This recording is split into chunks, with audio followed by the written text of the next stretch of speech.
Hello champions, welcome back to Edugrown. This is Preeti Gupta, आपके Hindi educator. तो बच्चों, हम वापस आ गए हैं अपने नए चैप्टर के साथ, जो कि है हमारा क्षितिज बुक का लास्ट चैप्टर। ठीक है, ये हमारी क्षितिज बुक का लास्ट चैप्टर है गद्य खंड का, काव्य खंड का। इसके बाद हम अपनी नेक्स्ट बुक स्टार्ट करेंगे, जो कि होगी हमारी कृतिका। तो बच्चों, स्टार्ट करते हैं। आज का जो हमारा चैप्टर है वो है बच्चे काम पर जा रहे हैं। अब बच्चे काम पर जा रहे हैं, इसमें कवि ने बताया है चाइल्ड लेबर। चाइल्ड लेबर की जो प्रॉब्लम है, इंडिया की एक सबसे बड़ी प्रॉब्लम्स में से एक है, जिस पे लेखक ने काफ़ी हाईलाइट किया, काफ़ी कुछ अपनी कविता के माध्यम से हमें समझाने की कोशिश की है। तो समझेंगे हम कवि अपनी कविता के माध्यम से हमें क्या समझाना चाह रहे हैं। सबसे पहले हम लेखक जो हैं, इसके कवि हैं राजेश जोशी जी के जीवन की कुछ महत्वपूर्ण बातें जान लेते हैं। तो इसमें जो लेखक है हमारे राजेश जोशी जी, इनका जन्म हुआ था मध्य प्रदेश के नरसिंहपुर जिले में। 1946 में इनका जन्म हुआ था। राजेश जोशी जी ने एमएससी और एमए की डिग्री हासिल की थी। उसके बाद ये एक बैंक में नौकरी करने लगे थे। देन उसके बाद इनकी पढ़ाई खत्म होने के बाद इन्होंने पत्रकारिता या जर्नलिज्म आरंभ कर दिया था। राजेश जोशी जी ने कविताओं के अलावा कौन कौन सी विधाएं में ये माहिर थे, जैसे कि कहानियाँ, नाटक, लेख और टिप्पणियाँ भी इन्होंने साथ ही साथ लिखी थी। साथ ही इन्होंने कुछ नाट्य रूपांतरण तथा कुछ लघु फिल्म के लिए पटकथा लेखन का भी कार्य किया। मतलब इन्होंने साथ ही साथ में क्या किया, स्क्रिप्ट राइटर है ना, या फिर कहते हैं ड्रामा ट्रांसलेशन का भी इन्होंने काम किया था। कई भारतीय भाषाओं के साथ साथ इन्हें अंग्रेजी, रूसी और जर्मनी में भी कविता अनुवाद करके प्रकाशित किए हैं। इनकी कविताएं जीवन संकट में भी आस्था को उभारती है। मतलब इनकी कविताएं हमें कठिन संकट में भी किस तरह अपने जीवन को आगे बढ़ाना है, ये क्या करती है, प्रेरणा देती है। तो इसी पे हमारी कविता आधारित है, जो कि है बच्चे काम पर जा रहे हैं। अब हमारी पहली लाइन है, कोहरे से ढकी सड़क पर बच्चे काम पर जा रहे हैं सुबह सुबह। अब इन लाइन में कवि हमें चाइल्ड लेबर की ओर इशारा करते हैं कि कवि सुबह सुबह किसी रोड की साइड पर क्या है, टहल रहे हैं, और अचानक उनका ध्यान जाता है छोटे छोटे बच्चों के ऊपर। अब ठंड का टाइम है, सारी सड़क कोहरे से ढकी हुई है, रोड पर क्या हुआ है, ओसे जमी हुई है ना। और इतनी ठंड में क्या हो रहा है, बच्चे काम पर जा रहे हैं, है ना। तो लेखक ने देखा कि बच्चे काम पर जा रहे हैं, तो वो बहुत ही हताश हो गए या बहुत ही दुखी हो गए कि इतनी ठंड में, कोहरे में बच्चों को काम पर क्यों जाना पड़ रहा है ना। काम पर क्यों जाना पड़ रहा है, क्योंकि उन्हें अपनी रोजी रोटी का इंतज़ाम करना है। अब आप सभी जानते हैं कि हमने अपने आसपास ऐसे कई बच्चों को देखा होगा जो कहीं ना कहीं काम पर जाते ही हैं। किस लिए जाते हैं, अपना पेट पालने के लिए, अपनी रोजी रोटी का इंतज़ाम करने के लिए। होता क्या है, कोई बच्चा काम करने के लिए कारखाने में जाता है, कोई चाय की दुकान में काम करता है, कोई न्यूज़पेपर बांटता है, कोई किसी के घर में काम करता है। तो ये क्या होता है, ये सारा गिनाता है चाइल्ड लेबर में। तो इसी प्रॉब्लम को हाईलाइट करने के लिए कवि ने ये कविता लिखी है, जिसका नाम है बच्चे काम पर जा रहे हैं।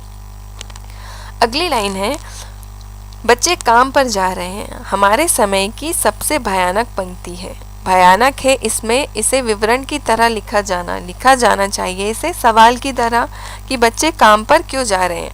अब बच्चे काम पर जा रहे हैं, तो ये क्या है, एक डिटेल मैनर में लिखा गया है। जबकि कवि कह रहे हैं कि इसे किस तरह लिखा जाना चाहिए, इसे एक सवाल की तरह लिखा जाना चाहिए। क्यों? क्योंकि कवि इस लाइनों के माध्यम से हमें हमारे समाज में जो चल रही है बाल मजदूरी, उसके ऊपर उन्होंने बहुत ही ज़्यादा अपनी चिंता व्यक्त की है। वे कहते हैं कि हम कुछ बात को, जो कि बच्चे काम करते हैं, उसको बहुत ही सरलता से लेते हैं या बहुत ही ईजी वे में लेते हैं, जबकि ये इस समय की क्या है, सबसे भयानक घटना है या बहुत ही गंभीर मैटर है। इसके और हमारा ध्यान रहना चाहिए। समाज के प्रति जो जागरूक लोग हैं, इस मुद्दे पर क्या होना चाहिए, उन्हें अपना ध्यान केंद्रित करना चाहिए कि बच्चों को पढ़ने लिखने की उम्र में अपना पेट पालने के लिए काम पर क्यों जाना पड़ रहा है ना। हमें इसे समाज में एक प्रश्न की तरह लेना चाहिए कि बच्चों की जो खेलने कूदने की उम्र है, पढ़ने लिखने की उम्र में उन्हें काम पर क्यों जाना पड़ रहा है ना, कि इस टाइम में वे अपना पेट पालने के लिए मजबूर क्यों हैं। आगे की लाइन है, क्या अंतरिक्ष में गिर गई है सारी गेंदें? क्या दीमकों ने खा लिया है सारी रंग बिरंगी किताबों को? क्या काले पहाड़ के नीचे दब गए हैं सारे खिलौने? क्या किसी भूकंप में ढह गई है सारे मदरसों की इमारतें? तो इन लाइनों में कवि क्या कर रहे हैं, लोगों के सामने एक प्रश्न की तरह अपनी बातों को रख रहे हैं। क्या बच्चों की खेलने कूदने की उम्र में जो वे काम पर जा रहे हैं, तो इसे वे कहते हैं एक सवाल की तरह कि सारी गेंदें क्या अंतरिक्ष में चली गई हैं, है ना? क्या सारी बच्चों की सारी रंग बिरंगी जो पुस्तकें हैं जिनसे बच्चे काफ़ी कुछ सीखते हैं, क्या उन सारी पुस्तकों को दीमकों ने खा लिया है? या जितनी भी उन बच्चों के खेल खिलौने हैं वो क्या हुआ, किसी पहाड़ के नीचे दब गए हैं?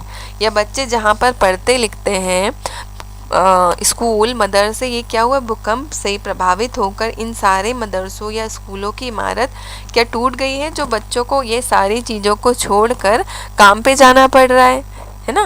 काम पे जाना पड़ रहा है मतलब बच्चे ज़बरदस्ती तो जा नहीं रहे हैं, है ना? मन मार के काम पर जा रहे हैं, है ना? खुद की खुशी से तो कोई बच्चा काम नहीं करेगा किसी कारखाने में। तो ये सब चीज़ें हमारे सामने लेखक ने रखी है। आगे की लाइन में लेखक कहते हैं, क्या सारे मैदान, सारे बगीचे और घरों के आंगन खत्म हो गए हैं एकाएक? अब कवि के मन में कई तरह के सवाल उठ रहे हैं। वह कहते हैं कि बच्चों के खेलने की सारी जगह खत्म हो चुकी है क्या?